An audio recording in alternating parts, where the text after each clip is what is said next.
So welcome back Mavericks. आज हम explore करने वाले हैं एक एंशियंट और फैसिनेटिंग जियोग्राफिक रीजन जिसका नाम है peninsular plateau, as you see in the background video. But before we begin, let's start with some thought provoking questions. क्या आपने कभी सोचा है कि इंडिया का लैंड मास इतना एंशियंट कैसे है और इसका फॉर्मेशन कैसे हुआ? How does a land form which is million of year old still impact our lives through minerals, rivers, and agriculture? Why do some areas in the plateau receive heavy rainfall while others remain dry despite being in the same region? Western Ghats और eastern Ghats का climate और biodiversity पर इतना बड़ा impact क्यों है? How has this plateau influenced the civilizations that have thrived here for thousands of years? The Peninsular Plateau is not just an old land mass. ये एक डायनेमिक और वाइटल पार्ट है इंडिया का, जो क्लाइमेट, इकोनॉमी और resources को influence करता है। Form from the Gondwana landmass, ये plateau millions of years of geological changes का रिजल्ट है। It play a crucial role in India's agriculture, hydro electric power, mineral wealth और biodiversity. However, as we explore its characteristics, it's crucial to consider the concept of sustainability because sustainability is the future. Sustainability in the context of Peninsular Plateau involves finding ways to harness its resources such as coal, iron, water while ensuring that these resources remain for future generations. This balance is essential. Why? Because as the plateau faces various environmental challenges like deforestation, soil erosion, and the depletion of minerals resources, because we have to save the natural resources for our future generations. In this lecture, we will explore not just the physical feature and economic significance of the plateau, but also how sustainable practices can help preserve its natural wealth and ensure its continued contribution to India's growth. तो चलिए इस plateau को सिर्फ एक map का हिस्सा नहीं बल्कि एक लिविंग एंटिटी के रूप में देखते हैं जो हमारे प्रेजेंट और फ्यूचर दोनों को शेप करता है। So let's begin.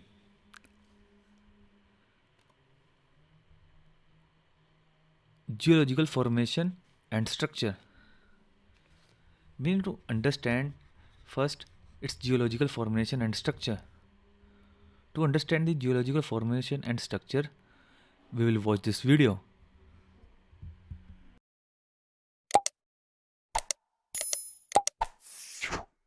In this video, we will learn how a peninsula is formed. First, let's define what a peninsula is. It is a piece of land which is surrounded by water on three sides, and the fourth side has to be connected to the mainland. If it is not, then we call it an island and not a peninsula. For example, India is a peninsular country. It is surrounded by the Bay of Bengal in the east, Arabian Sea in the west, and the Indian Ocean in the south. The fourth side is attached to a larger body of land. Now we come to the main question: how are peninsulas formed? A peninsula can be formed by rising or falling of the sea level that may expose or cover certain portions of land to form a peninsula.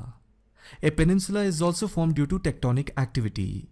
Then upliftment or falling of landmass may also help to form a peninsula.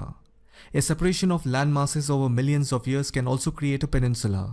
Again, a good example is the Indian subcontinent, which broke away from Madagascar, but together they were part of the ancient continent of Gondwana. Anyhow, so that is how a peninsula is formed. With the help of this video, now we understand how plateaus were formed. If we talk about the geological formation and structure of the peninsular plateau, we can say that The Peninsular Plateau is a part of Indian Shield, formed during the Precambrian era, over 2.5 billion years ago. ये प्लेटो near about 2.5 billion year पहले बना था. It is composed of mainly igneous and metamorphic rock such as granite, gneisses, and schists.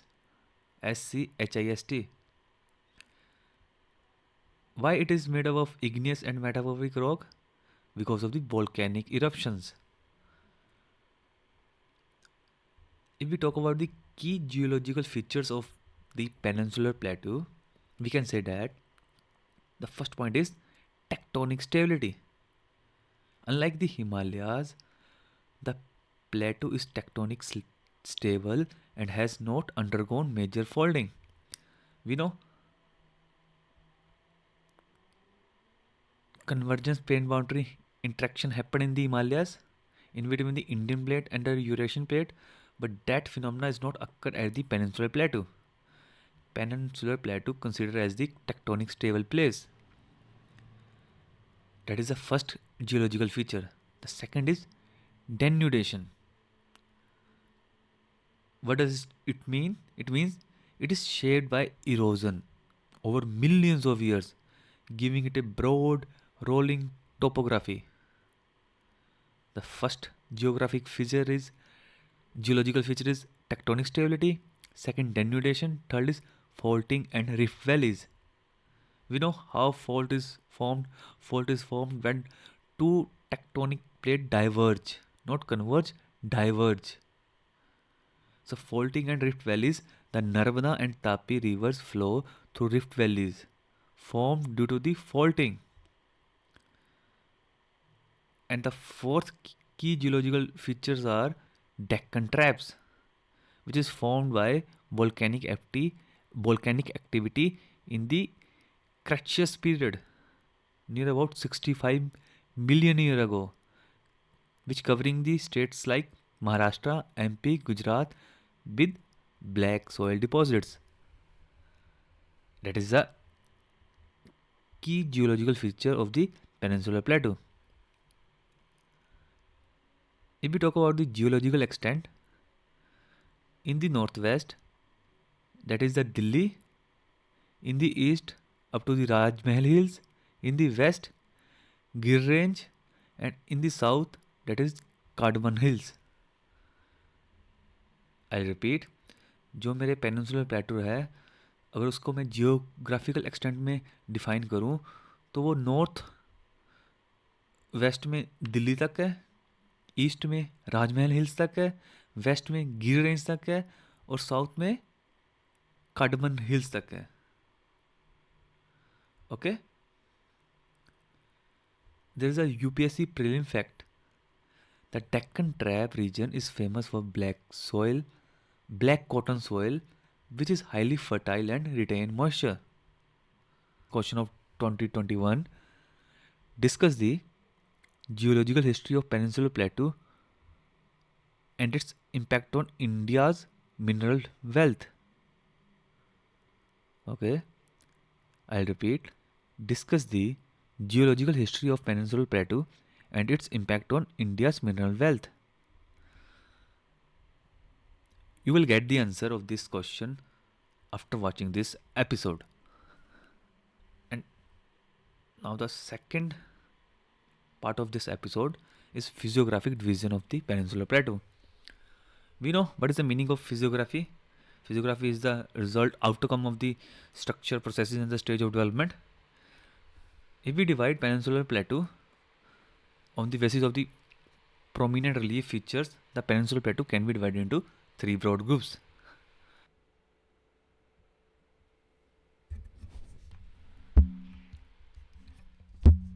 The first physiographic division is the Central Highland, which is the northern part of the plateau. Its boundary, if we talk about its boundary, it is bounded by the Aravalli Hills in the northwest and the Vindhyas Range in the south. What are the major features of Central Highland? Malwa Plateau. which is lies in the Madhya Pradesh, Rajasthan, which is made up of the volcanic lava deposits. Second is Bundelkhand and Bagelkhand Plateau, which is also again found in MP and UP, which is composed of ancient genesic rocks. The third one is Chota Nagpur Plateau, which is found in Jharkhand, Odisha, and Chhattisgarh, known for rich known for rich mineral deposit like coal, iron, and mica. So we talk about three plateau: Malwa, Bundelkhand, and Bagelkhand. Third is Chota Nagpur Plateau. We will see the location of these three plateaus in the map. आप map में देख सकते हो, ये है मेरा मालवा, ये है Chota Nagpur, and Bundelkhand is also there, but it is not mentioned in the map. Although Bundelkhand is also found here. You can also see Aravalli Range, as we said, bounded by the Aravalli Hills in the northwest and Vindhya Range in the south. And this is a Vindhya Range. Okay? The Chota Nagpur Plateau is also called the mineral heartland of India due to its concentration of coal, iron, and mica. We used a term Aravalli Hills. We also watch or saw the Aravalli Hills in the map. There is an important fact or important thing about the Aravalli Hills is that Aravalli Hills is much older than Himalayas. Himalaya एक बच्चा है Aravalli hills के सामने, but अभी current में Aravalli hills की condition क्या है? We will try to understand the current condition of the Aravalli hills through this video. This video is about Aravalli, a story of a dying mountain range.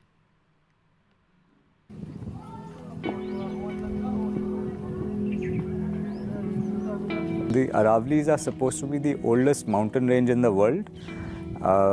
Their age varies from 2 to 3 billion years, which is 2,000 to 3,000 million years old. And what you can see here is an example of a well-preserved Aravalli forest. We are standing in Mangarbani.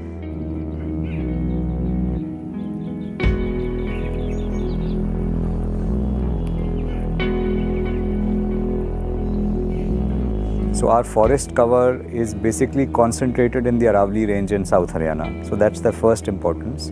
So therefore most of the biodiversity is also concentrated in the Aravalli range. So it's an important wildlife corridor as well.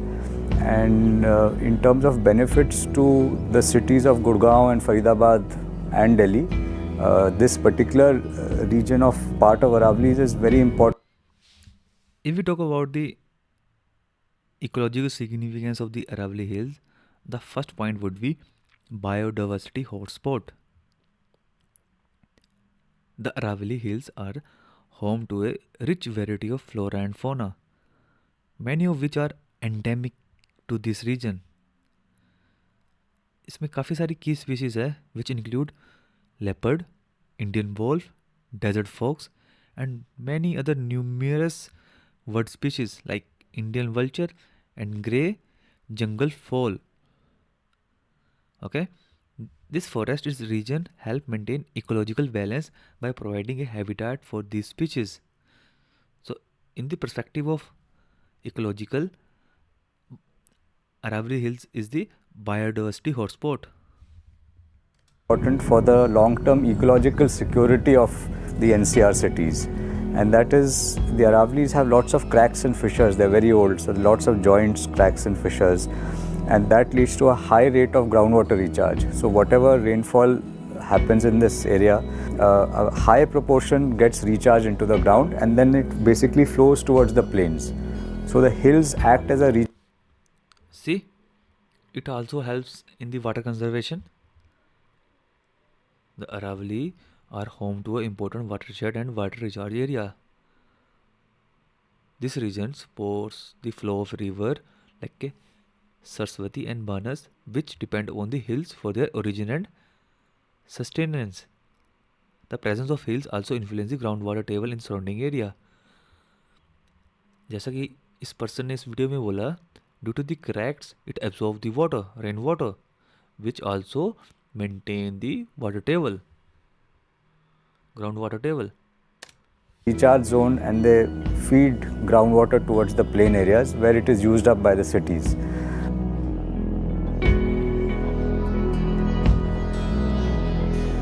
The Aravallis run north to south, so they've acted as a long-term barrier to the desertification, all the winds carrying sand from the Thar desert. Because of Note down this. It also acts as a barrier in between the Thar desert and the Delhi NCR. of the huge landmass that the Aravallis have in this area, they also likely influence the rainfall patterns because of convectional range.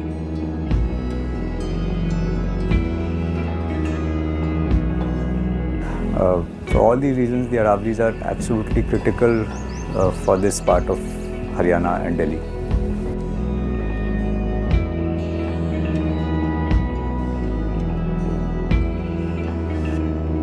The main threat now in the Aravalli belt, especially around Delhi, in this zone which is about 5 to 10 km around Delhi in Haryana, is from real estate. So as I mentioned, the privatization of the Aravallis in some areas, in some villages, which have led to land banks being created by large land banks being created by private people. So that's the major threat.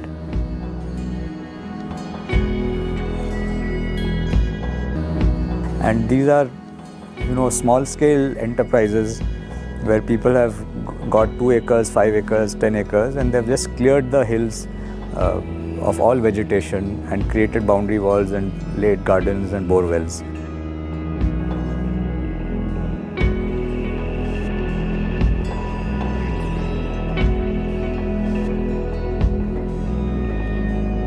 The main impact of this real estate pressure and push is that wildlife habitat is destroyed. There's wastage of groundwater, recharge is affected. So I think both from a groundwater security for Faridabad, Gurgaon and Delhi, and from a wildlife habitat point of view, and also from an air pollution point of view, these large landscapes act as pollution sinks, and they kind of clean up the air as well. So from all these angles, I think the Aravallis are being affected, and our environmental security as a result is being impacted.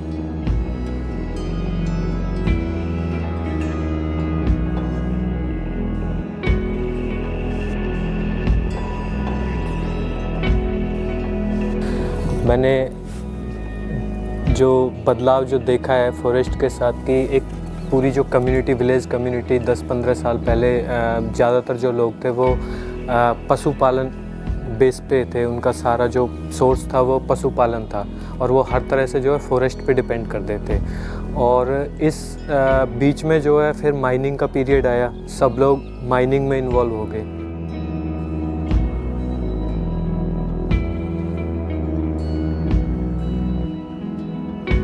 और 2003 में जब mining बंद हुई तो ज़्यादातर लोग जो है नौकरी पेशा हो गए हैं, अब गुड़गांव में नौकरी कर रहे हैं। तो अगर हम इसको उसमें देखें तो एक पशुपालन जो कम्युनिटी थी वो मज़दूर उसमें कन्वर्ट हो करके और अब जो है एक नौकरी पेशा वर्ग में बदल चुकी है।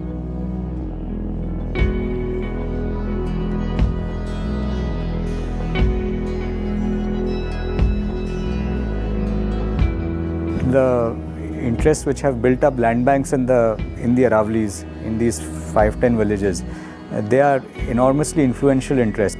But on the other hand, we also see that the Supreme Court has consistently ruled in favor of protecting the Aravallis. And they've said that they should be treated as a forest, they should be protected at any cost. So I'm hopeful that the courts will basically help protect the Aravallis from large-scale construction activities. But we do need enforcement, that is the main thing.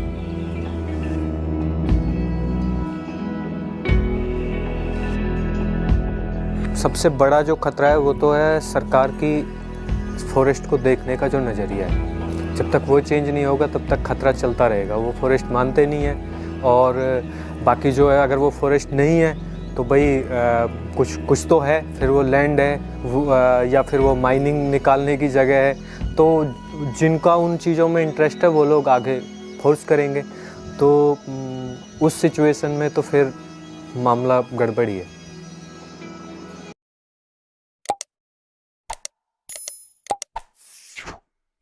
We can saw the Aravalli range in the map. The Aravalli Hills, one of the oldest mountain range in India, extending across Rajasthan, Haryana, Delhi, which play a crucial role in both ecological and economic aspects of the country. You can see in the map the Aravalli range. If we talk about the ecological significance of the Aravalli range, तो क्या हो सकती है उसकी ecological significance? The first and obvious one is biodiversity hotspots, as we already discussed during the video. The second is climate regulation. The Aravalli Hills act as a natural barrier that influence the climate condition of the region. They help moderate the desert climate of Rajasthan by preventing the hot desert winds from reaching the plains, offering some respite in the form of cooler temperatures, as we saw in the video. तीसरा point क्या हो सकता है? पहला point है biodiversity hotspot, दूसरा है climate regulation, third क्या हो सकता है? Soil conservation. The hills play a critical role in preventing soil erosion in the region they cover. They act as a buffer zone, which protecting the plains from desertification and help in water retention, thereby preventing the loss of valuable topsoil. Biodiversity hotspot, climate regulation, soil conservation, and fourth one we discussed, we saw in the video, water conservation. And fifth one is forest cover.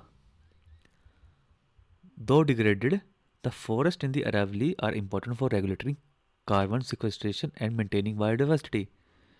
They also act as a carbon sinks, which are essential in the fight against the climate change. We know the condition of the current Delhi air pollution. So, Aravalli can play a significant role. That is the ecological significance. And what is the economic significance of Aravalli Hills? There are many, like mineral resources, agriculture, tourism, cultural heritage, renewable energy potential, urban development and real estate, livelihood for local communities. जैसे वो local people बोल रहा था कि starting में यहाँ पे जो गांव वाले थे उनका पशु चालन था, वो पशु वगैरह रखते थे. उसके बाद माइनिंग शुरू हुई, वो लेबर में चले गए. तो क्या हुआ, जो एक एटमॉस्फेयर था, एक कल्चर था पशु वाला, वो हट गया, वो लेबर में चले गए. जब माइनिंग खत्म हुई तो उन्होंने क्या किया, दिल्ली में जाके अब जॉब ढूंढ रहे हैं. That is the impact of that can be comes under the livelihood for local community. But what are the challenges faced by Aravalli Hills?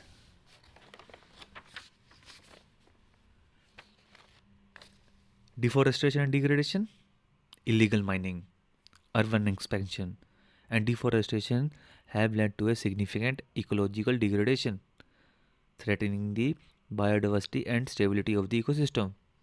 Water scarcity, over extraction of water, coupled with the semi arid nature of the region, has led to a concern about sustainable water management in the Aravalli region.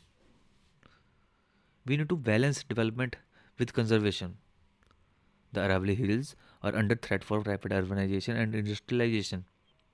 Ensuring sustainable development by maintaining ecological balance remains a critical challenge. In the conclusion, we can say that Aravalli Hills are a crucial ecological and economic assets for India, contributing to biodiversity, climate regulation, and economic activities such as mining, agriculture, and tourism.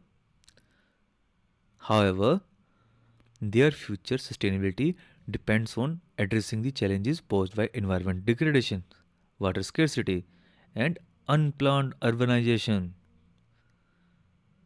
Sustainable practices, conservation efforts, and smart policy making are essential to ensuring that Aravali continue to be contribute positively to India ecology and economy. कितनी important है Aravalli NCR region के लिए और India के लिए. Okay, that is about Aravalli. हमने 3 plateau की बात की थी, Malwa plateau, Bundelkhand plateau and Chota Nagpur plateau. As we know, Chota Nagpur plateau is called the mineral heartland of India due to its high concentration of coal, iron, and mica. So, what is the significance of Chota Nagpur Plateau in terms of economic? What is the significance of coal? I will show you a chart. Through that chart, you will understand the significance of coal to India. As you can watch, India Climate and Energy Dashboard.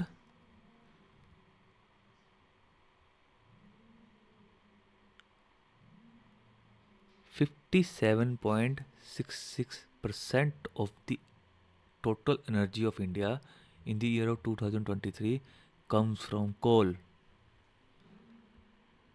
आधे से ज़्यादा India की energy बंद हो जाएगी अगर हम कोल use नहीं करेंगे. That's how much coal have the impact on India's economy. We use the coal as a energy production. We use the coal as a industrial fuel. Coal also impact the employment generation.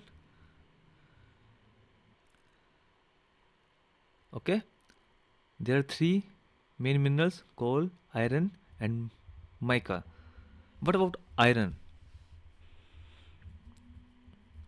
Iron ore used in the steel production, and steel is the backbone of India's economy. Why I am saying this? Because in every infrastructure or construction work, steel is used. आपके road हो गए, bridge हो गए, building हो गई, आपके vehicle हो गए, आपके पोर्ट हो गए, आपके प्लेन हो गए, हर जगह स्टील यूज़ होता है. तो iron ore is very essential for steel production, exports, industrial growth, employment generation is linked to the iron ore. And third element is mica, which is used in electrical and electronics industry.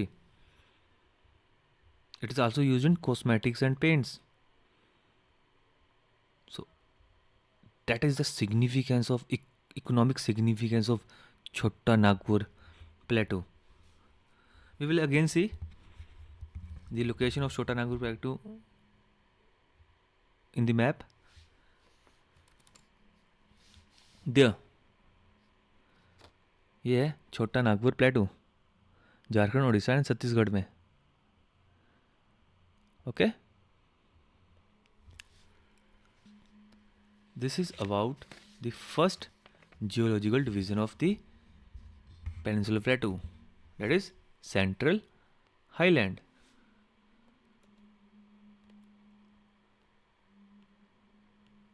Second है the Deccan plateau, which is the southern part of the plateau. इसकी boundaries क्या है? इसकी boundary है Western Ghat in the east, Western Ghat in the west, Eastern Ghat in the east. Okay, we will again see on the map about the Deccan प्लेटू. If we zoom out, this is 6 number, Deccan Plateau and the southern peninsular plains. This one, this region, Mahanadi, Tapti, and Kaveri. In between this area, that is Deccan Plateau. This is Western Ghat, and this is Eastern Ghat. Light green is Western Ghat, and dark green is Eastern Ghat. Okay, and that is coastal plain. These are the coastal plains. What are the major features of Deccan Plateau? इसमें 3 है, Maharashtra plateau, Telangana plateau and Karnataka plateau. जो महाराष्ट्र का plateau है that is lava covered, rich in basaltic rock which form the black soil, and Telangana plateau dry region important for cotton farming, and Karnataka plateau drained by Tungabhadra, Kaveri, known for silk production. If we talk about the borders, as we already discussed, in the west, Western Ghat, Saidri, Nilgiri, Annamalai and Cardamom hills. In the east, Eastern Ghat, Javadi, Palkonda, Nalamala, Mahendragiri. Okay, we can also see the location of Western Ghat and Eastern Ghat in the Google map. ये है हमारा प्यारा भारत. अगर इसको हम zoom करेंगे तो आपको एक यहाँ पे लाइन दिखेगी, green line. This one, this is Western Ghat and this is Eastern Ghat. आपको देखने से डिफरेंस पता लगेगा. जो मेरे वेस्टर्न घाट है ना, वो बिल्कुल कहीं से भी ना टूटे हुए नहीं है, पर ईस्टर्न घाट है ना, वो प्रॉपर नहीं है, वो बीच बीच में काफ़ी सारे ब्रेक है. अगर मैं और जूम आउट करूँ तो you can watch the hills of Western Ghat. ये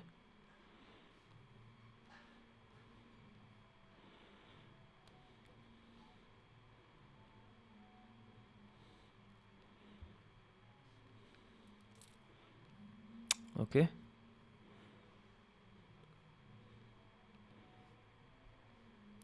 ये रिवर है जो फ्लो हो रही है. ओके, ये देखो, you can see the elevation.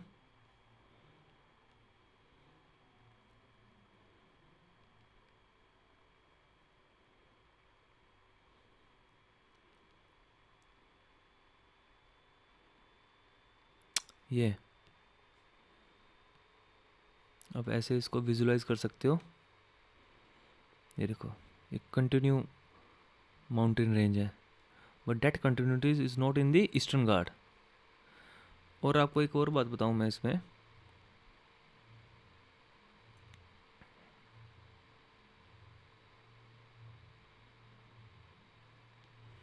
जो मेरी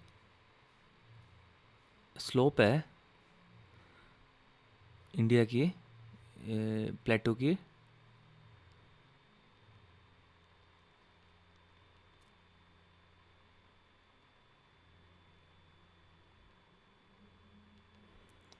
वो ऐसे है, इस तरफ से हाइट ज़्यादा है और इस तरफ से कम है. तो जब मेरी मॉनसून वेव्स इधर से आती है तो जो ज़्यादातर पानी है वो यहाँ पे आता है, क्योंकि यहाँ पे जो मेरे वेस्टर्न घाट्स है वो डिस्टर्बेंस क्रिएट करते हैं मॉनसून विंड्स के लिए. तो जो मेरी मोस्टली रिवर्स है ना, वो ईस्टर्न फ्लोइंग रिवर है, क्योंकि इधर का एलिवेशन ज़्यादा है as compare to Eastern Ghat. That is the reason जो मेरे ईस्टर्न घाट में है वो कंटिन्यूस माउंटेन नहीं है. जो पानी आ रहा है रिवर्स का, उसने को ब्रेक कर दिया है. जो इसमें की रिवर है वो है Krishna, Godavari, Kaveri, Mahanadi, flow into the Bay of Bengal. उसमें हाईएस्ट पीक है डेक्कन प्लेटू में, वो है Anamudi 2695 metre in the Western Ghat, and also second one is Dodaveta, DODA 2637 meter that is found in the Nilgiri hills. सो डेक्कन प्लेटू के ऊपर ना यूपीएससी ने 2022 में एक क्वेश्चन पूछा था. उन्होंने पूछा था discuss the natural resources potential of Deccan trap. Deccan प्लेटू को हम डेक्कन ट्रैप भी बोलते हैं बिकॉज दोनों साइड से अगर आप मैप में देखोगे ये इधर से वेस्टर्न घाट से कवर है, इधर से ईस्टर्न घाट से कवर है, ऊपर से सतपुरा रेंज से और छोटा नागौर प्लेटू से कवर है. तो इसको बोलते हैं Deccan trap. Okay, so if we talk about the natural resource potential of Deccan trap, we can say that the Deccan trap is one of the highest volcanic provinces in the world, stretching across parts of the Maharashtra, Madhya Pradesh, Gujarat, Karnataka and Arunachal Pradesh. Not Arunachal Pradesh, Andhra Pradesh. It was formed around 65 million years ago due to the intense volcanic activity which led to the deposition of vast layers of basaltic lava flow. The natural resource potential of the Deccan Traps are significant because it's owing to its unique geological composition and volcanic origin. So let's talk about the natural resources of this region. क्या क्या natural resource होते हैं इस reason में? देखो, अगर आपको कभी भी नेचुरल रिसोर्स किसी रीजन का जानना है ना, तो बड़ा ही आसान काम है. क्या होता है एक रीजन में, क्या क्या होता होगा? देखो, हम इस मैप के थ्रू समझेंगे. आपको इस मैप में क्या दिख रहा है? सबसे पहले दिख रहा है वाटर, क्योंकि रिवर है. तो सबसे पहले नेचुरल रिसोर्स क्या हो सकता है? Water resources. और वाटर रिसोर्सेज में क्या क्या आएगा? Ground water. The basaltic rock formation of the Deccan trap can sometimes trap water in the porous zone, forming significant ground water reserve. This make the region essential for agriculture activities, especially in area that rely on ground water irrigation. तो एक तो ground water होगा, दूसरा क्या हो सकता है? Reverse and dam, क्योंकि अगर रिवर वैरी है तो उसके ऊपर हम डैम भी बना सकते हैं. So the Deccan plateau has many rivers that originate from Western Ghats such as the Krishna, Godavari, Tungabhadra which flows through the region. This river and their associated dam, Nagarjuna Sagar dam, Krishna river basin, provide critical irrigation and hydro electric power for the region. तो एक तो हो गया हमारा water resource. और पानी से हम क्या कर सकते हैं? खेती कर सकते हैं. सो सेकंड रिसोर्स क्या हो जाएगा हमारा? Agriculture resource. Simple. Agriculture resource में क्या आएगा? फर्स्ट में क्या आएगा? सॉइल. द वोल्केनिक सॉइल, क्योंकि सॉइल के ऊपर ही एग्रीकल्चर होगी ना. The volcanic soils of the Deccan trap are rich in nutrients, making them highly fertile for agriculture. The black soil, also known as Regur soil (REGUR), is particularly well suited for growing cotton, soybeans, groundnuts, and pulses.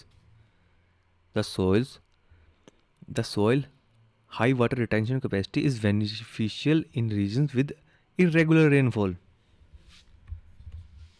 तो crop कौन कौन सी उगा सकते हैं हम यहाँ पे? Millet, sorghum, soybean and pulses. The fertile soil also support the cultivation of horticulture crop like grapes and guava. If we talk about the horticulture, the favorable climate and soil condition is part of Deccan Plateau support the production of fruit crops like grapes, especially in the Nasik, Maharashtra, the wine capital of India. Bananas and citrus fruit. हमने बोला कि जो इसकी soil है वो volcanic soil है से बनी है, which is rich in nutrients. अगर वोल्केनिक इरप्शन से सॉइल बनी है तो इसका मतलब वहाँ पे मिनरल्स भी होंगे. तो नेक्स्ट रिसोर्स क्या हो सकता है हमारा? मिनरल्स. पहला क्या था? Water resource. Second agriculture resource. तीसरा मिनरल रिसोर्स. मिनरल्स में क्या क्या आएगा? Limestone, bauxite, iron ore, chromite, coal and manganese. We also saw the significance of coal for India. अगला रिसोर्स क्या हो सकता है? मेरे पास मिनरल आ गए, वाटर रिसोर्स आ गया, एग्रीकल्चर रिसोर्स आ गया, और क्या कर सकता हूँ मैं? ये एनर्जी सोर्स भी हो सकता है because of the hydro power, solar energy, wind energy. The Deccan Plateau has several rivers that flow the Western Ghat and are used for the hydroelectric power generation. For example, Krishna River, with its associated dam, has multiple power plants that contribute to the energy grid. Solar energy.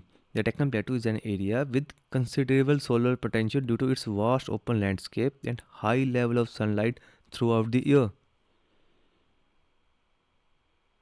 States like Maharashtra, Karnataka, and Andhra Pradesh have started to invest heavily in solar power generation, with significant solar farms being developed in this region.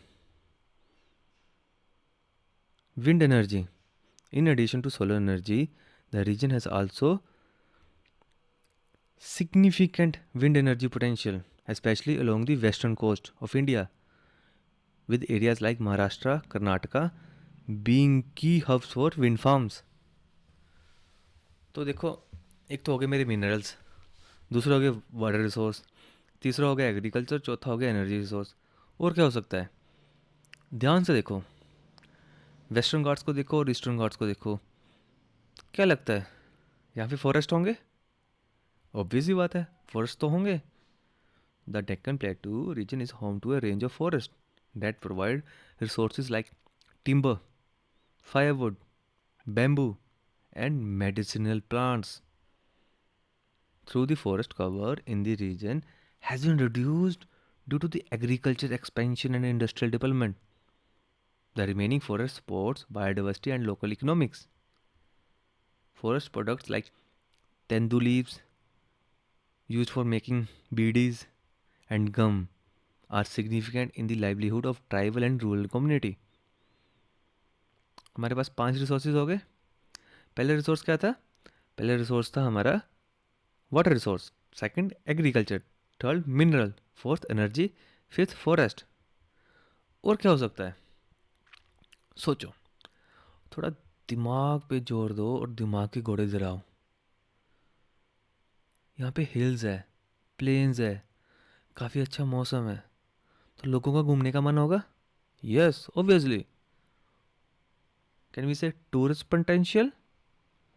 The unique landscape of Deccan Traps with rolling hills, volcanic rock formation and historical monuments attract both domestic and international tourists.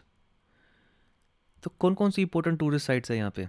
Ajanta and Ellora caves, the Pune hill station and historical forts like Daulatabad fort. The region, natural beauty and cultural heritage hold significant potential for ecotourism and heritage tourism. 6 resources हो गए हमारे पास. Tourism is also a resource. और क्या हो सकता है? Geothermal potential. Why I'm saying geothermal potential? Because the volcanic origin of the Deccan Traps may also indicate potential for geothermal energy development. Although this is still an area for further exploration, geothermal energy can provide sustainable power, especially in remote areas where resources might be limited. We can further understand about geothermal potential through this video.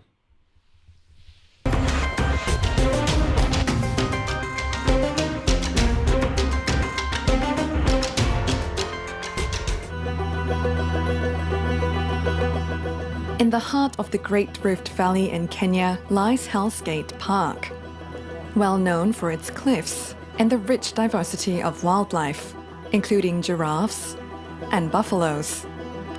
But its name comes from these mysterious steaming rocks, a natural phenomenon that has captured the fascination of geologists. The steam here is too hot, something close to around to 120 degrees is too hot, and it's likely to be coming from the reservoir, which is deep-seated, around 1,000 meters. The Rift Valley is highly fractured due to volcanic activities. The fluids use those fractures as the conduits to come out. In Kenya, this heat is considered a national treasure and a gift from nature.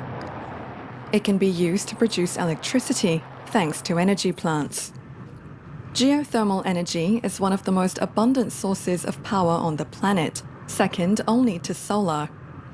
But its potential still remains largely untapped. The steam comes from the production wells, enters the scrubber, then moves on this giant pipe. Cyrus Karingati is a pioneer of geothermal energy. He's worked as an engineer at this plant for some 24 years. There are 5 plants in total on the site and a 6th in construction. Together, they meet a third of Kenya's total energy needs. This is the most important part of the power plant. Here we have the turbine and the generator. It is the best, least cost energy because it is indigenous, it is safe, and it is environmentally friendly. Across the African continent, around half of the population doesn't have access to electricity. And this abundant source of renewable energy could be the answer. But Kenya still lacks the necessary capital to commercialize the resource. Meanwhile, the European Investment Bank has loaned some 290 million euros over the past 40 years into the sector.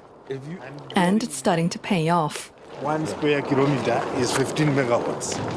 The driving motive is not only the climate impacts and mitigations thereof, but also the impacts on the people. Why is that important? Because of the other challenges which Europe has had: migration, conflict resolution. Energy is an enabler. It's an enabler for development.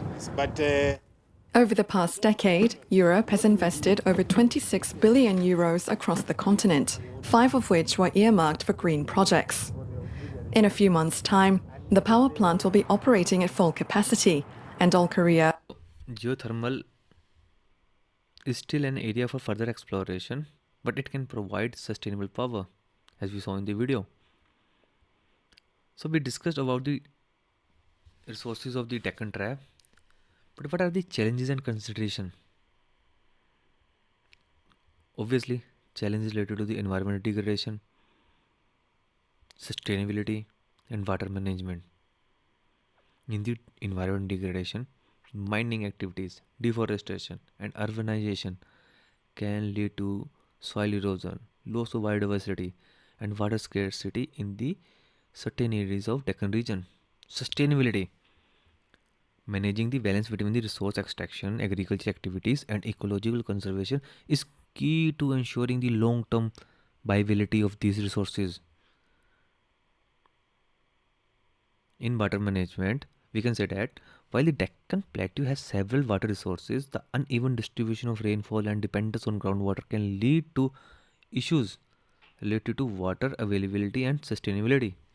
So, in the conclusion, we can say that the Deccan Trap region is endowed with variety of natural resources. We talk about 7, including minerals, agriculture, water resources, and energy potential, making it an economical significant area. However, the region's future prosperity depend upon sustainable management practices, balancing development with environmental conservation to ensure these resources continue to benefit future generation. So we talk about Central Highland, we talk about Deccan Plateau, and the third physiographic division is the Northeastern Plateau. It is formed due to the fault during Himalayan formation. It means it is a newer plateau as compared to the Central Highland and Deccan Plateau. इसमें reason कौन कौन से हैं? Meghalaya and Karbi Anglong plateau. This northern eastern plateau is rich in minerals like coal, uranium, iron ore, limestone.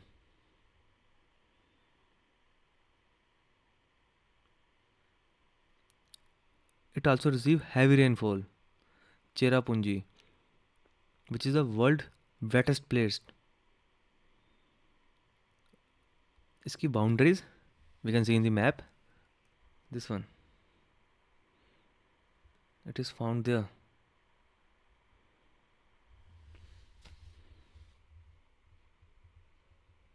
इसमें major feature कौन से हैं? Meghalaya प्लेटू, which is in Assam and Meghalaya, divided into Garo Khasi and Jaintia hills, which is rich in minerals like coal, iron ore, and uranium. Why uranium is important? Because uranium can be alternate for coal. Because we can use uranium to power the nuclear plant, and nuclear plant can power the India. It is very crucial for in the aspect of energy and national security.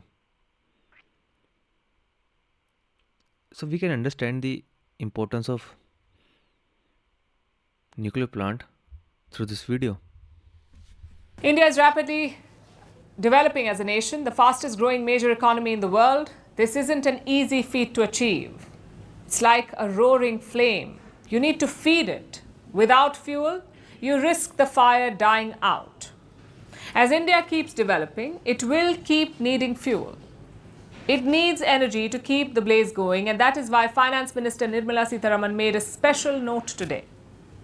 Development of at least 100 gigawatt of nuclear energy by 2047 is Note it down. 100 gigawatt. अगर इसको हम आज की नज़र से देखते हैं, ये नियर अबाउट 40% एनर्जी रिक्वायरमेंट को पूरा कर सकता है 100 gigawatt in 2025.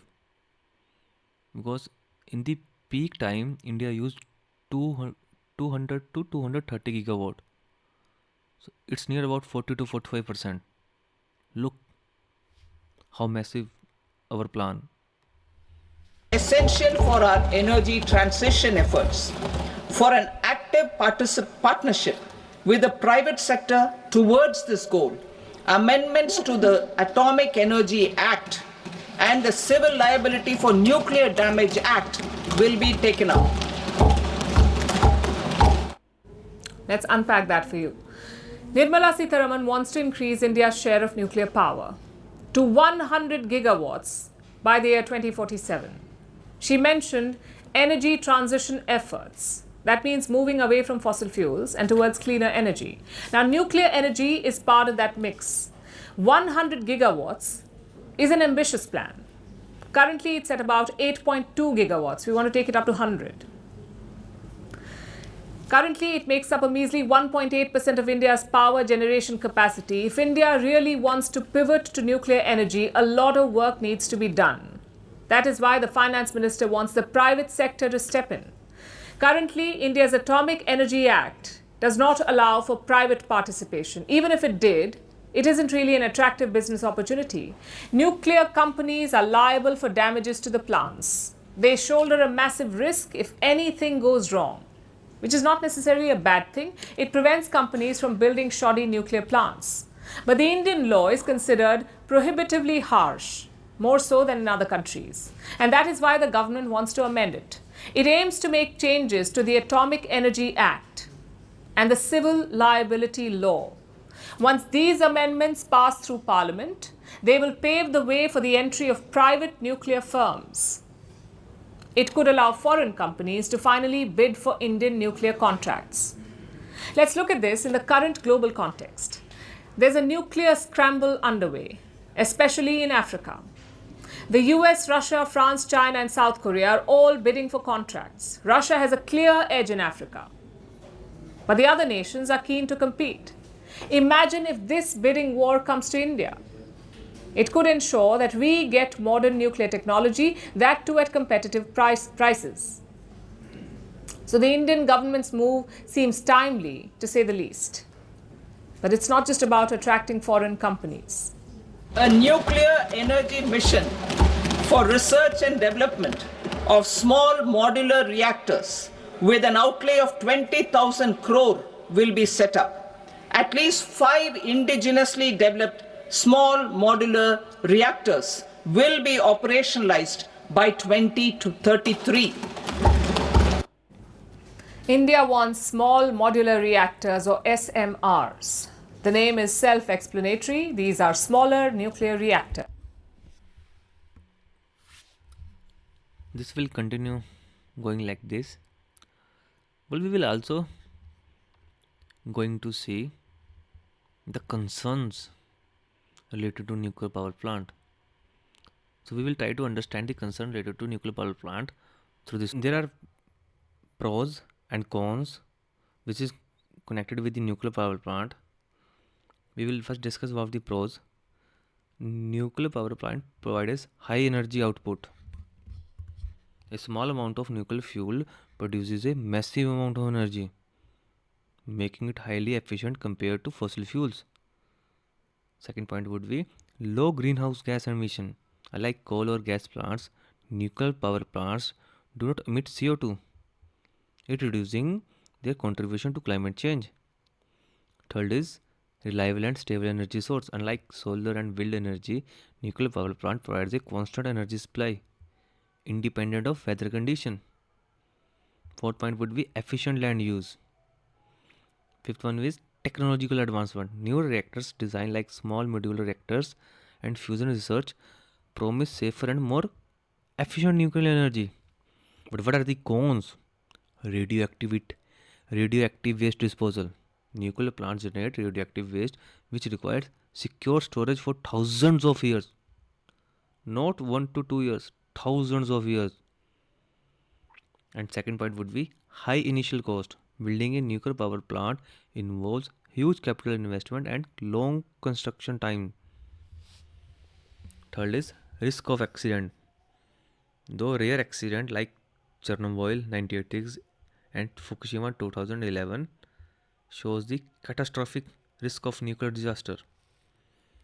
Fourth point would be limited fuel supply. Uranium, the primary fuel for nuclear reactor, is finite.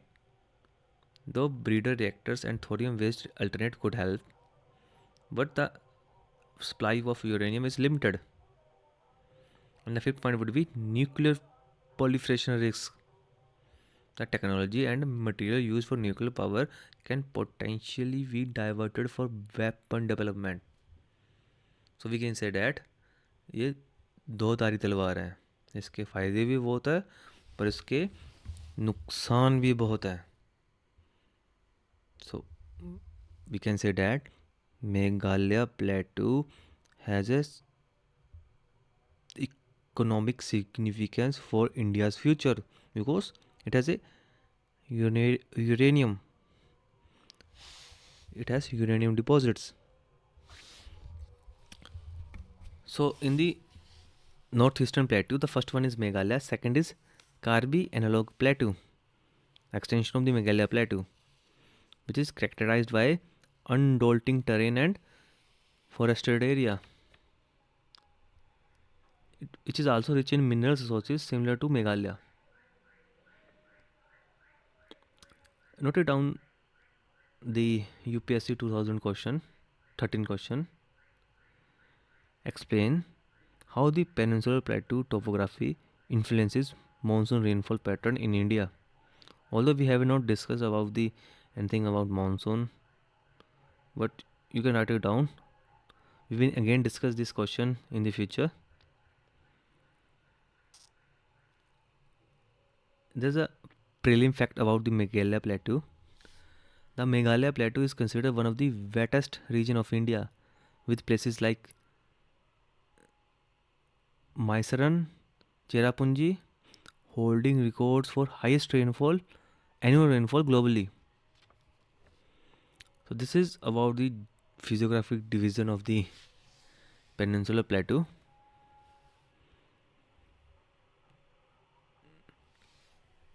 And the third point would be river system of the Peninsular Plateau. We know the general elevation of Peninsular Plateau, which is west to eastern elevation as we discussed in the initial phase of this episode. So we have more eastern flowing river than western flowing. So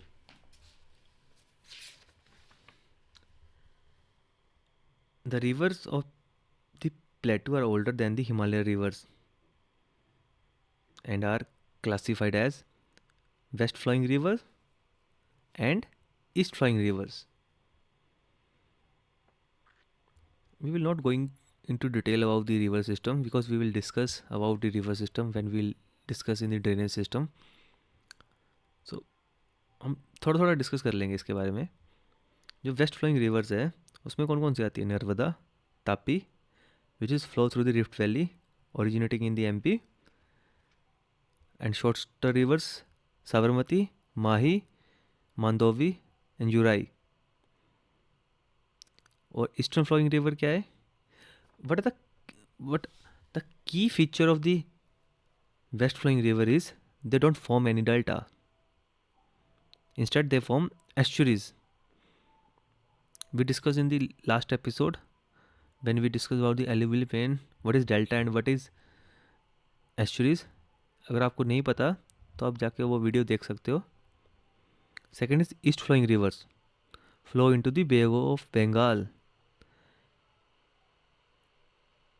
Godavari, Krishna, Kaveri, Mahanadi, longer form fertile deltas such as Sundarban Krishna Delta. So note it down the UPSC fact. The Godavari is the longest peninsular river covering 1465 km.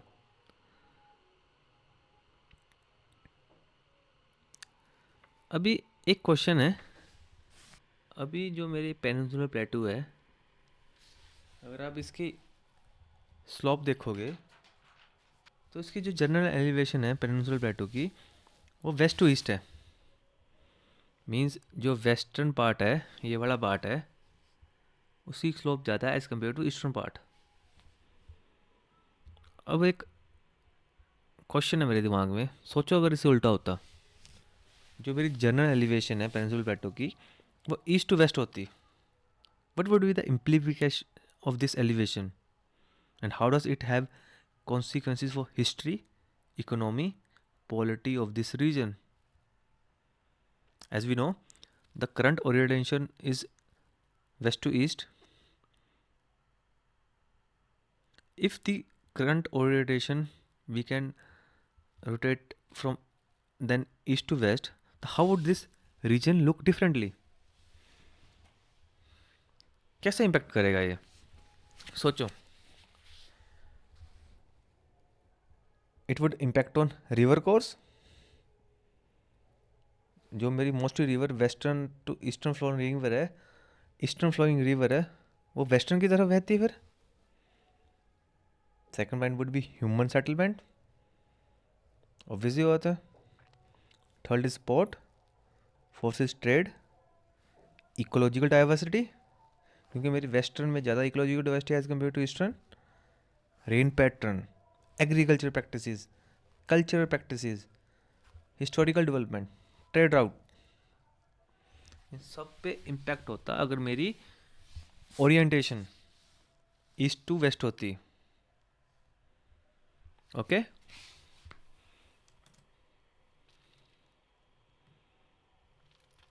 Second next is climate and rainfall. हम सिर्फ touch करेंगे इन points को क्योंकि हमने अभी तक discuss नहीं किया है, ना ही क्लाइमेट को पढ़ा है ना ही रेनफॉल को पढ़ा है. तो जस्ट हम टच करेंगे ताकि जब आप जाके आगे क्लाइमेट पढ़ोगे तो आपको सिग्निफिकेंस पता हो पेनिनसुलर प्लेटो की. Tropical monsoon climate with 3 distinct seasons, summer, monsoon and winter. Okay.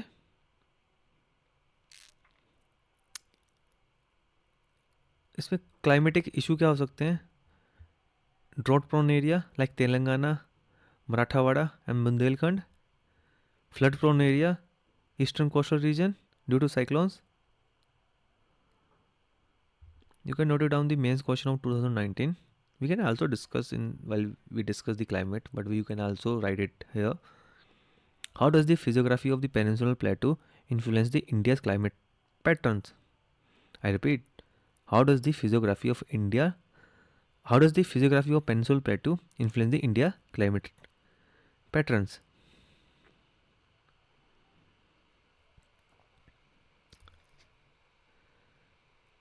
We can understand the significance of Western Ghat because Western Ghat is most important for peninsular plateau through this video. पश्चिमी घाट करीब 1600 kilometre लंबी पर्वतमाला जो हिमालय से भी पुरानी है। उत्तर में इसकी शुरुआत गुजरात से होती है और फिर दक्षिण में केरल तक जाती है और ये 1,40,000 वर्ग किलोमीटर में फैली है। भारत में पेड़ पौधों और वन्य जीवों की जितनी भी प्रजातियां हैं उनमें से 30% का घर पश्चिमी घाट ही है। लेकिन जैसे जैसे इंसानों की आबादी बढ़ रही है दुनिया भर में जंगल सिमटते जा रहे हैं, उन्हें काटा जा रहा है खेती के लिए, मवेशियों को चराने के लिए, निर्माण या फिर कीमती संसाधनों के लिए। डॉक्टर योगेश फोंडे 10 साल से पश्चिमी घाट में काम कर रहे हैं।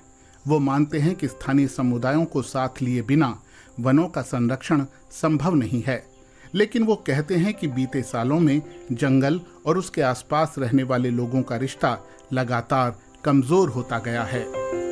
वेस्टर्न घाट की बात करेंगे तो या सह्याद्री माउंटेन रेंजेस की बात करेंगे तो इस 10 साल में उसका जो फॉरेस्ट है ऑलरेडी बचा हुआ फॉरेस्ट है तो उसका डिफॉरेस्टेशन हो रहा है, कुछ माइनिंग भी है और दूसरा एक फैक्टर भी है इसमें कि लोकल कम्युनिटी जो है वहाँ की जो फॉरेस्ट एरिया में रहने वाली उनको फॉरेस्ट के बारे में या फॉरेस्ट का रिलेशन या फॉरेस्ट का संबंध जो है बन नहीं रहा है। एक तो वाइल्ड लाइफ एनिमल का कॉन्फ्लिक्ट चल रहा है, दूसरा फॉरेस्ट एरिया में से उनको एम्प्लॉयमेंट नहीं मिल रहा है तो ज़्यादा से ज़्यादा गवर्नमेंट से रिस्ट्रिक्शन आ जाता है उनको कि फॉरेस्ट में आप मत जाओ, फॉरेस्ट का ये मत ले लो, ऐसा कुछ मतलब एक दिक्कतें आ रही हैं। डॉक्टर फोंडे फिर से स्थानीय लोगों और जंगल के बीच रिश्ते को मजबूत करना चाहते हैं, इसीलिए उन्होंने महाराष्ट्र के कोल्हापुर जिले में एक पहल की शुरुआत की है। वो वन विभाग की मदद से सतत आजीविका और वन संरक्षण के कई प्रोजेक्ट चला रहे हैं। पश्चिमी घाट के जंगलों में फलों के बेशुमार पेड़ हैं। इनमें से बहुत से फल हम इंसान भी खाते हैं, जैसे कि जामुन, आम, कटहल या फिर स्थानीय फल तोरणम जिसका जूस और पल्प बनता है। जंगलों के पास देने को बहुत कुछ है, लेकिन यहाँ ज्यादातर फल पेड़ों पर लगते हैं, पकते हैं और नीचे गिरकर यूं ही बर्बाद हो जाते हैं। Unfortunately, most of the people who call themselves business owners are actually not business owners.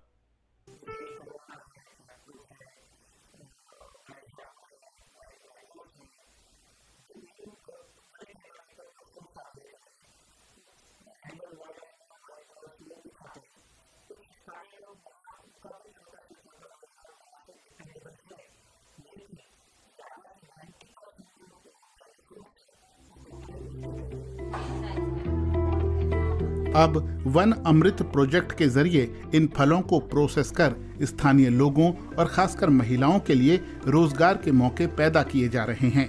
जंगल के आसपास बसे गांवों में प्रोसेसिंग सेंटर बनाए गए हैं, जहां जंगल से जमा किए गए फलों से अलग अलग 40 प्रोडक्ट बनते हैं। इनमें जूस, पल्प, सिरप, बिस्किट और इडली जैसी चीजें शामिल हैं। इसके लिए स्थानीय महिलाओं को ट्रेनिंग के साथ साथ मशीनें भी मुहैया कराई जाती हैं। प्रोसेसिंग से लेकर पैकिंग तक सब काम महिलाएं ही करती हैं। अभी ये प्रोजेक्ट महाराष्ट्र के 5 जिलों के 28 गांवों में चल रहा है और इसमें 7,000 से ज्यादा महिलाएं काम कर रही हैं। हमें तो पता ही नहीं था कि हम अपने आसपास के पेड़ों से इतना सब कुछ बना सकते हैं। हमें जितने फल चाहिए होते थे हम खाते थे, बाकी फेंक देते थे।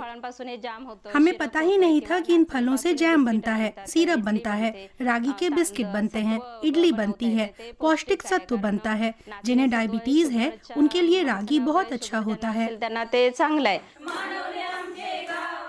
मानोली गांव की महिलाएं करीब 2 साल से वन अमृत के साथ जुड़ी हैं। बाहर से जो भी उनके गांव में पहुंचता है उसे वो अपने बनाए प्रोडक्ट बड़े गर्व से दिखाती हैं। वो कहती हैं कि इससे न सिर्फ उन्हें रोजगार मिला है बल्कि अपने पैरों पर खड़े होने से उनमें आत्मविश्वास भी आया है। बहुत खुशी होती है। हम महिलाओं को लगता है कि हम भी कुछ कर सकते हैं। गांव की महिलाएं आगे बढ़ रही हैं। हमें इस काम को करने में खुशी होती है, वरना हम महिलाएं तो घर पर ही रहती थीं। अब हम खुद का कुछ कर सकती हैं, हमें ऐसा लगता है। डॉक्टर फोंडे वन अमृत के अलावा और भी कई प्रोजेक्ट चला रहे हैं ताकि स्थानीय लोगों के लिए पूरे साल रोजगार सुनिश्चित किया जा सके। टसर सिल्क प्रोजेक्ट में जहां जंगलों में पाए जाने वाले ऐन के पेड़ों पर टसर लार्वा से सिल्क बनाया जा रहा है, वहीं हनी बी कंजर्वेशन प्रोजेक्ट मधुमक्खियों के छत्तों को नुकसान पहुंचाए बिना उनसे शहद लेने के बारे में है।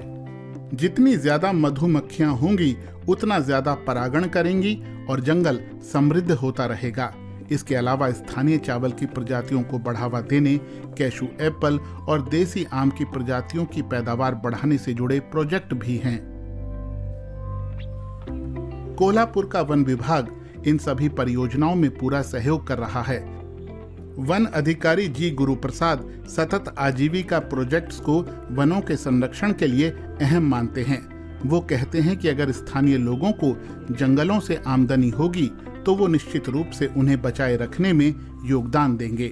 इसीलिए वो ऐसे प्रोजेक्ट्स का विस्तार चाहते हैं।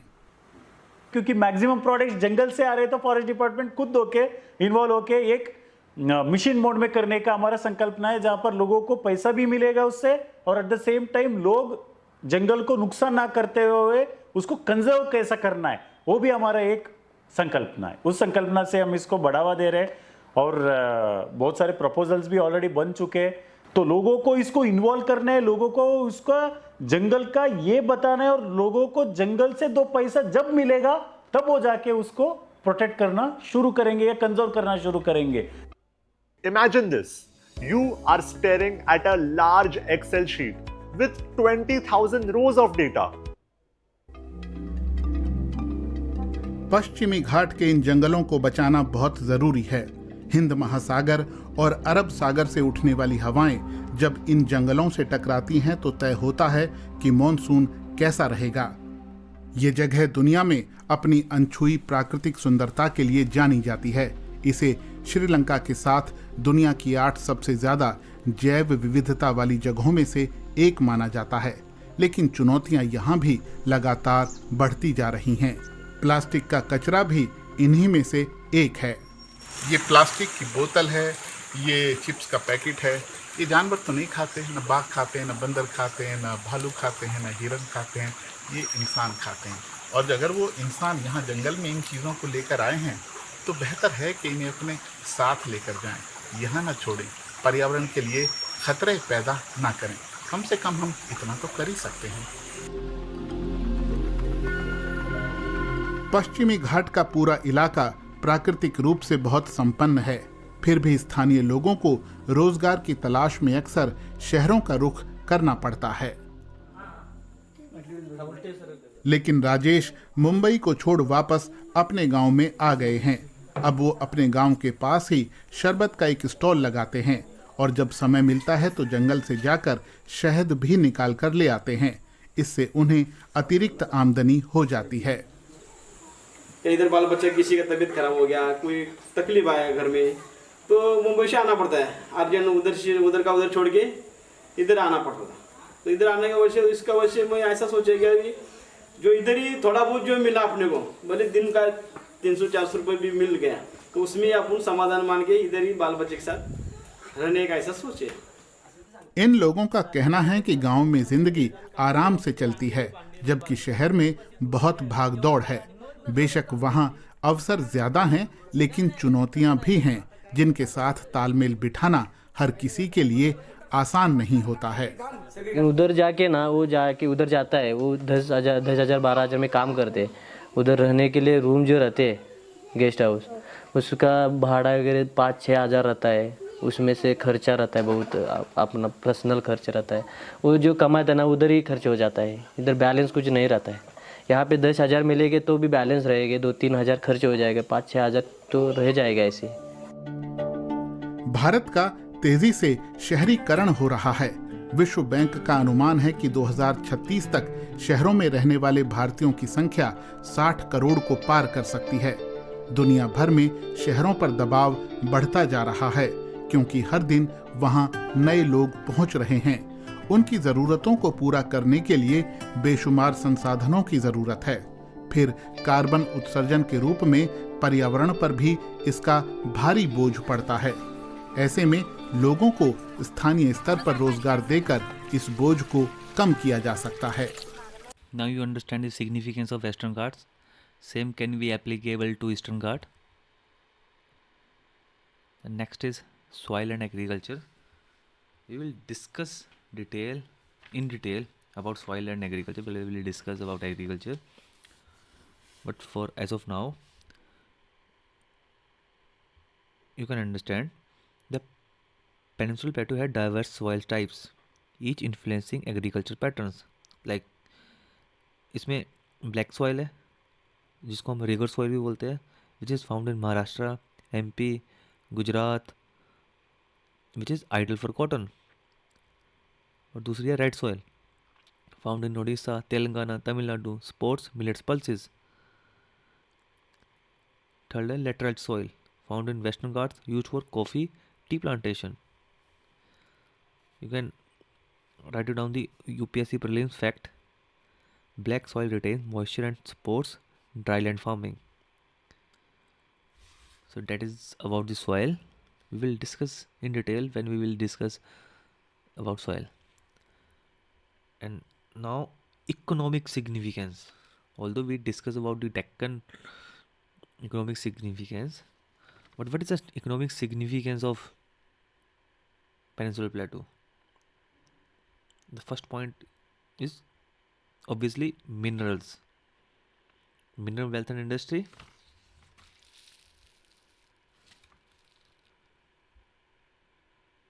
Because it is rich in coal, iron ore, bauxite, manganese, mica, uranium.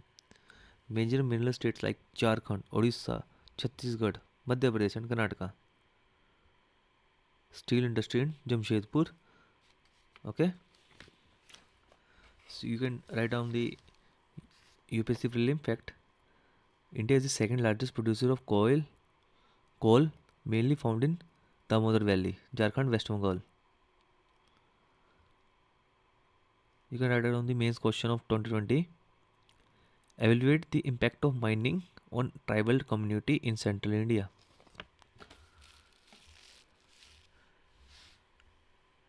Economic significance बहुत है पेनिनसुलर प्लेटू का क्योंकि यहाँ पे रिसोर्सेज बहुत ज़्यादा है। वाटर रिसोर्स है, मिनरल्स है, एग्रीकल्चर है, सॉइल है, फर्टाइल सॉइल है और आपके टूरिज़्म है, ग्रीन एनर्जी के रिसोर्सेज है। तो इकोनॉमिक सिग्निफिकेंस के पर्सपेक्टिव से पेनिनसुलर प्लेटू बहुत ज़्यादा इम्पोर्टेंट है।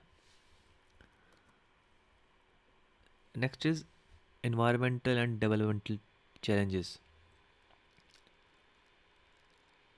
As you can saw in the video, this is the problem related to the deforestation in eastern and western Ghats.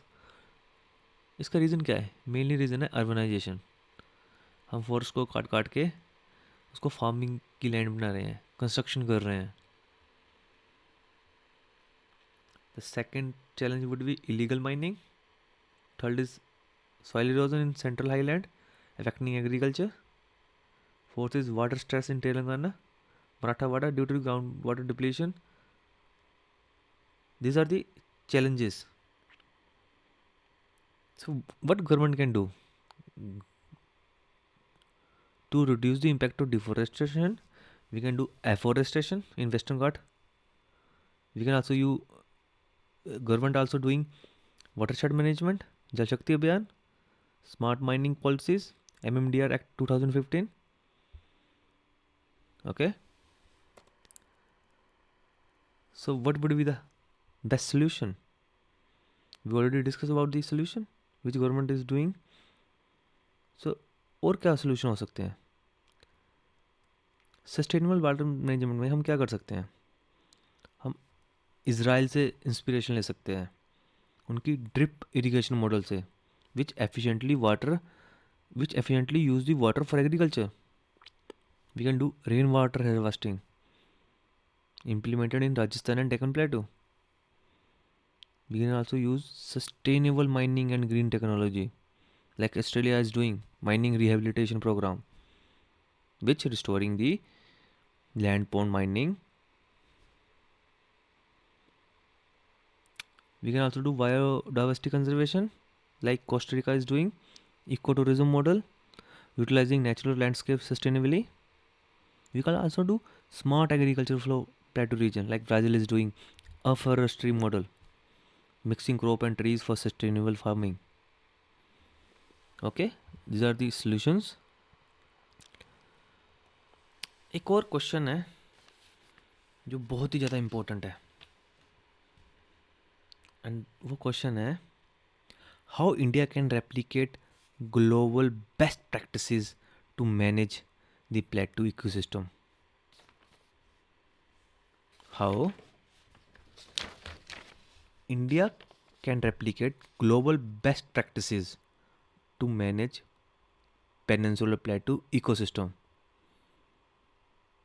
We can say that India can replicate global best practices to manage peninsular plateau ecosystem by adopting a multifaceted approach that balance ecological preservation, sustainable resource use, and socio-economic development.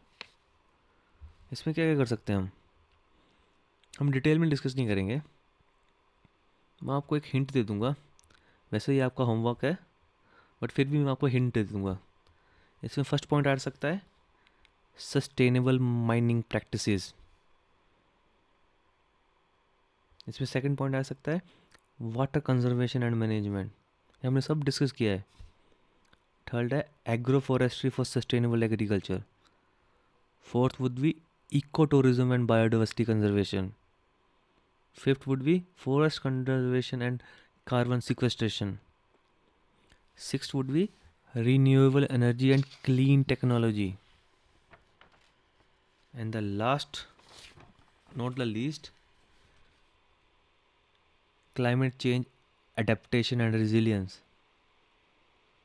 By adopting these global best practices, India can ensure the peninsular plateau remains a vital ecological, economic and cultural hub for the future, which promotes sustainability in the region while balancing development with conservation. So thank you. I hope आपने ये episode enjoy किया होगा. अगर further आपके कोई question है आप comment कर सकते हो. तब तक के लिए जय हिंद.